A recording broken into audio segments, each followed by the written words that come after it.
Powered by the Inside the Birds podcast. Now, live from inside the Matt Black Kia Studios. It's Football at 4. And Football at 4 is powered by the Inside the Birds podcast, and it is brought to you by our friends over at the Ocean Gallery Bar, Book, and Games. Ocean Casino Resort this football season. Cheers your favorite drinks while cheering on your favorite team. Go to the Ocean in Ocean Casino Resort for the win. For more info, visit theoceanac.com. Must be 21 or older to play. Gambling problem, call 1-800-GAMBLER. Yes, we know it's not 4 o'clock, but Adam Caplan here at 5 for Football at 5 today because he is in Cleveland, and the team was practicing at the 4 o'clock hour, so we pushed it back to Football at 5 with Adam Caplan in Cleveland for the Eagles and the Browns joint practices. Adam Caplan, how are you, my man? I'm good, man. Yeah, I just left beautiful but yet not scenic Berea, Ohio, where the Browns practice.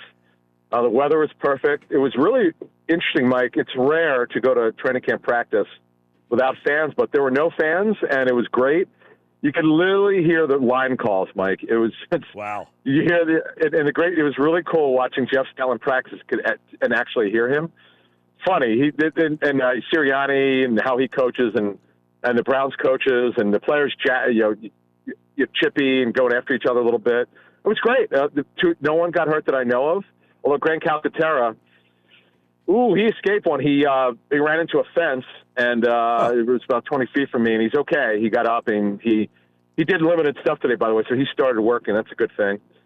But certain players were held out because they had injuries, of course. But they got some good work in talking to both teams, and it was in heat, Mike, by the way, so it's not like, it wasn't training camp weather. It's training camp weather, and both teams talking to them after practice, and they felt good about it. Yeah, I mean, I know you being there, and the fact that there's nobody there, you get to kind of focus on what you want to see. There's no distractions. Yep. Give us a couple observations, getting an up-close and personal look, some things that you went into the day looking for, and then your impressions. Yeah, so the way I like to do these practices, I focus on one side of the football, depending on the team that I'm visiting. So it just happened to be that the Eagles were here, and I had not seen the Browns. So I wanted to see the Eagles offense versus the Browns defense. So yesterday, where Hurts really had a good day, but I have to point out that both starting corners for the Browns were not working. So, yes, they had their day. They really had a day against their third and fourth outside corners, as they should. The Hurts was really good both days, executing. It's not like they're doing red zone drills all the time. They do half the field. They'll do it at their 40. You've got 1-on-1, 7-on-7s, 11-on-11, red zone, special teams drills. No doubt. Hurts had a very good 2 days. A.J. Brown showed up, had the catch of the day. It happened very close to me, Mike, where there was a defender in front of him, a defender in back of him, and Hurts still threw the football, and it was just a great catch. And it's the kind of catch that I don't know if Devontae Smith's making because he's not that physical. So that was really good to see. I would say that good to see Boston Scott back. We should make that point. He's back fully. He did everything this week, these two practices. Come back from that significant concussion. Remember, he almost missed 3 weeks. He's back. Devontae Smith is back. He looks fantastic. He looks healthy. Mike, he's totally over the groin injury. Mm-hmm. So that's good. The good work for the good thing, because it's not good that James Bradbury's not practicing, but this gives other guys reps. So Zach McPherson will work with the first-team defense. The bottom of the end of the roster corners moved up a little bit, so they got some good work. Boy, the safety group, Mike, is just wide open. Other than the two starters that we know about, the backups, it's really up in the air who's going to be the third, fourth, and fifth safeties if they keep more than 4. Yeah, I know Nick Sirianni today kind of said that group is led by Marcus Epps, and then we have a lot of good players behind him. So it sounds like they're on board with what we've been saying all offseason, that Marcus Epps is probably the best safety on the roster. Yeah, and he's been a good story development, and he's on the final year of his rookie contract. So this is obviously a very big year for him. And the good thing is, from what I'm told, both teams did not hide anything. Like in the preseason games, you won't show anything. They ran all their stuff. And I know with the Panthers that they told me that the Patriots ran all their stuff. So the good thing is you're really being tested. The only thing is you're not being tackled. Now, I'll say this. It was really physical for a non-contact practice, non-tackling. So that was good to see.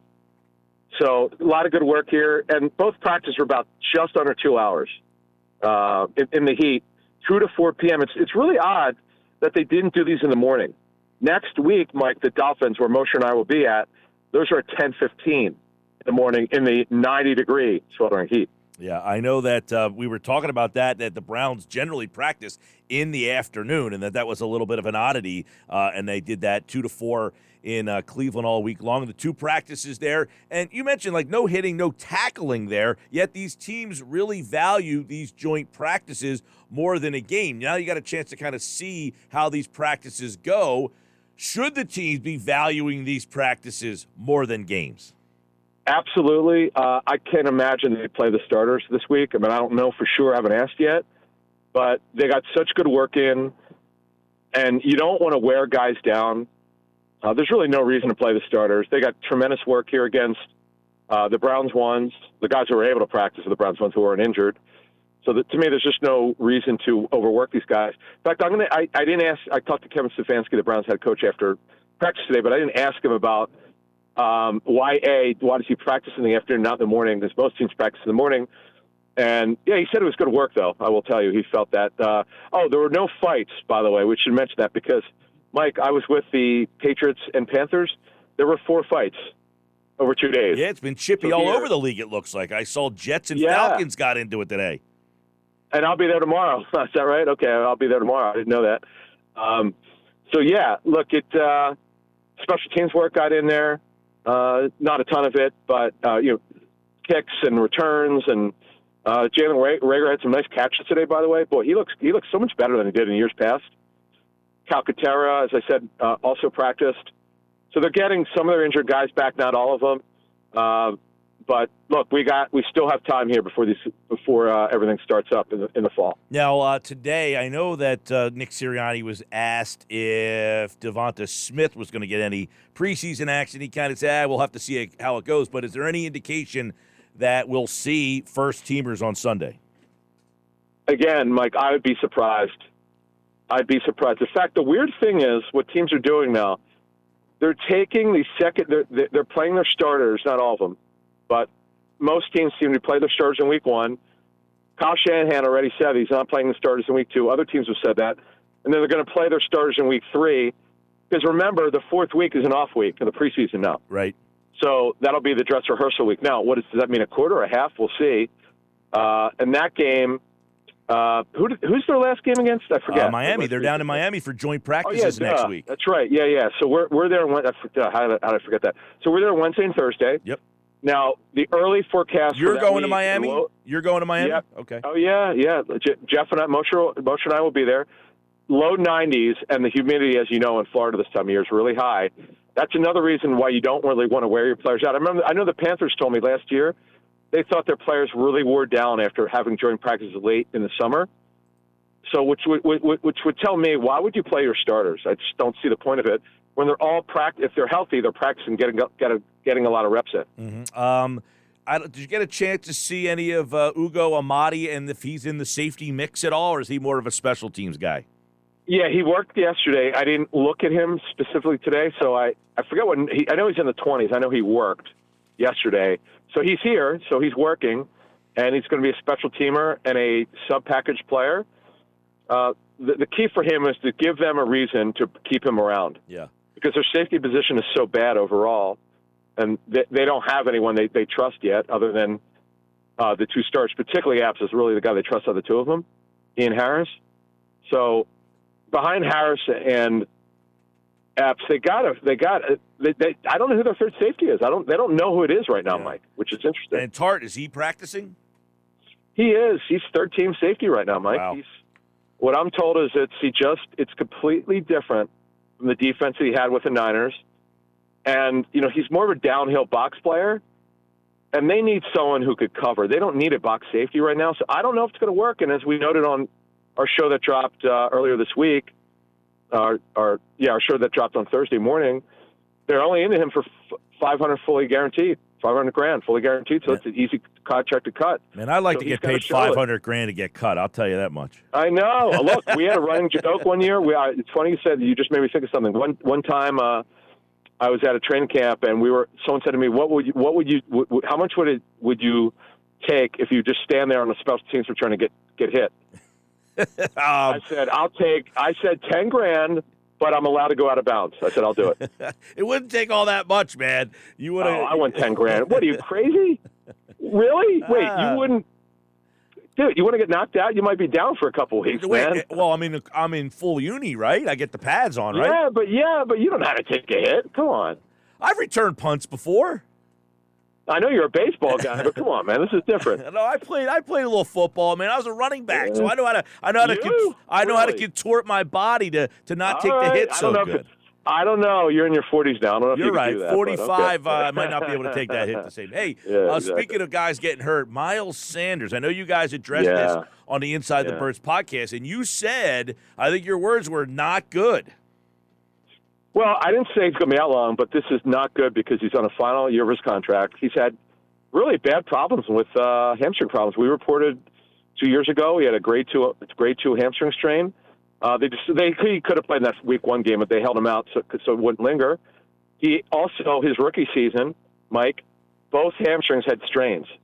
This is not good. I don't understand it because he says he's in the best shape of his career. We were actually told that. He looks great.